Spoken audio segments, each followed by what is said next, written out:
नमस्कार शेतकरी मित्रांनो, तर कृषी अपडेट या यूट्यूब चॅनलवर तुमचं स्वागत. तर शेतकरी मित्रांनो, खरीपाच्या पेरणीसाठी शेतकरी आर्थिक अडचणीत आलेला आहे. तर याविषयी आपण मान्सून कधी पाऊस पडणार याविषयी सर्व माहिती आपण या व्हिडिओमध्ये पाहणार आहोत. तर माहिती पाहण्याच्या अगोदर शेतकरी मित्रांनो, तुम्ही जर पहिल्यांदा चॅनलवर आला असता चॅनलला सबस्क्राईब करायला विसरू नका.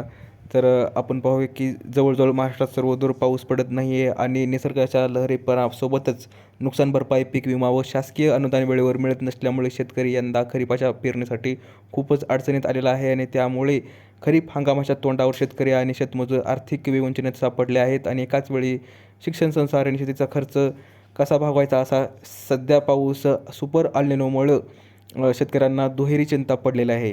तर त्यात आपण पाहूया की त्यामुळे शेती उत्पादनात सातत्याने घट होत आहे आणि परिणामी आपण पाहणार आहोत की शेतीसोबत पशुधनासाठी आणि चारा, पाणी टंचाई आणि वाढत्या उत्पादन खर्चाच्या मुळं आपण पाहणार आहोत की शेतकरी कुटुंब वेढले गेले आहेत आणि त्यामुळे पाऊस वेळेवर झाला नसला तर शेतकऱ्यांना आणखी दुप्पट अर्थकारणात सापडू शकतात आणि त्यामुळे यंदा 15 जूनच्या आत तर पाऊस पडणार नसल्यामुळं शेतकरी सध्या तरी चिंतेत आहे आणि त्यामुळे स्पष्ट कृषी विभागानं माहिती सांगितलेली आहे की लवकरात लवकर पेरणी करू नये शेतकऱ्यांनी, जेणेकरून पेरलेलं जे पीक आहे ते येणार नाही आणि चांगला पाऊस पडला तरच पेरणी करून घ्यावी असं स्पष्ट माहिती कृषी विभागानं दिलेली आहे.